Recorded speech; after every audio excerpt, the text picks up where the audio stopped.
Ration দুর্নীতি মামলায় ইতিমধ্যে ইসিআইআর ধারায় রাজ্যের 6টি জায়গায় অভিযানে নামলো ইডি। তবে এই ঘটনায় সন্দেশখালীর মূল অভিযুক্ত শেখ শাহজাহানের সঙ্গে যোগ রয়েছে এমন বেশ কয়েকজন ব্যবসায়ীও রয়েছেন এই তালিকায় বলে খবর, যার মধ্যে হাওড়ার হালদারপাড়ার বাসিন্দা পার্থপ্রতিম সেনগুপ্তর বাড়িতে ভোরেই পৌঁছন ইডির আধিকারিকেরা।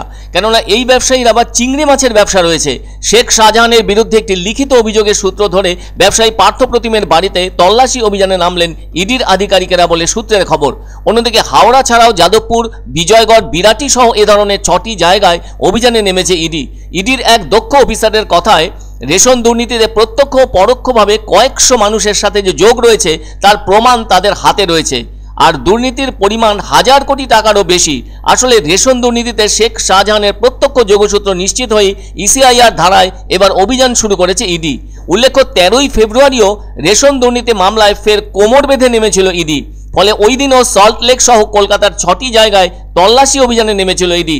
সেদিন সল্টলেকের আইবি ব্লকের একটি বাড়িতে অভিযান চালিয়েছিলেন ইডির গোয়েন্দারা। এরপর তারা কয়েকটি দলে ভাগ হয়ে কলকাতার Park Street, Russell Street, Baguiati, Kaikhali সহ আরও 5টি স্থানে অভিযান চালিয়েছিলেন। প্রথমত আইবি ব্লকে ব্যবসায়ী বিশ্বজিৎ দাসের বাড়িতে প্রবেশ করেছিলেন। তবে ওই দিন ওই ব্যবসায়ী বাড়ি ছিলেন না। ফোনে তার সঙ্গে সার্চ ওয়ারেন্টের কথা জানিয়ে তার বাড়িতেও তল্লাশি শুরু করেছিলেন ওই আধিকারিকেরা। আর ওই দিন তল্লাশির খবর পেয়ে ওখানে চলে এসেছিল স্থানীয় থানার পুলিশ। এদিকে ইডি সূত্রের খবর, রেশন দুর্নীতি মামলার তদন্তে যে কোটি কোটি টাকা নয় করা হয়েছিল, সেই টাকা কোথায় এবং কিভাবে বিনিয়োগ করা হয়েছিল সেসব জানতেই এ ধরনের তল্লাশি অভিযান ইডির। অন্যদিকে এই রেশন দুর্নীতি মামলায় জেলবন্দি রয়েছেন রাজ্যের প্রাক্তন খাদ্যমন্ত্রী জ্যোতিপ্রিয় মল্লিক। আর তারই সূত্র ধরে গ্রেপ্তার করা হয়েছে বনগাঁর প্রাক্তন পুরপ্রধান শঙ্কর আঢ্যকে। এছাড়াও এর আগে গ্রেপ্তার করা হয়েছে জ্যোতিপ্রিয়র ঘনিষ্ঠ বলে পরিচিত একাধিক চালগম মিলের মালিক বাকিবুর রহমানকে। আবার এই মামলার সঙ্গে জড়িয়ে থাকা সন্দেশখালীর প্রভাবশালী নেতা শেখ শাহজাহানকেও খুঁজে বেড়াচ্ছে ইডি। তবে রেশন দুর্নীতি মামলায় যে হাওয়ালা যোগ রয়েছে সেটা আদালতে আগেই দাবি করেছিল ইডি।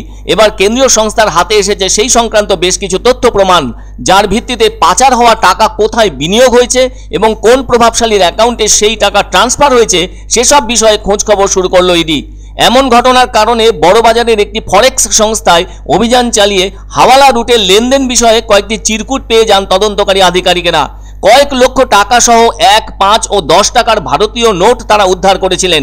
কেননা ওই ধরনের নোটগুলি মূলত হাওয়ালার কাজে লাগানো হয়। এছাড়া ওই চিরকুটগুলিতে মিলেছে কয়েকজনের নাম। ইডির দাবি, এর আগে আরেক জায়গায় তল্লাশি চালানোর সময় বিপুল নথিপত্র উদ্ধার হয়, যার মধ্যে গুরুত্বপূর্ণ ওই নোট ও কয়েকটি চিরকুট লেখা তথ্য প্রমাণ রয়েছে। ফলে এদিনও রেশন দুর্নীতি মামলায় ইডির পক্ষ থেকে 6 জায়গায় অভিযান চালানো হচ্ছে।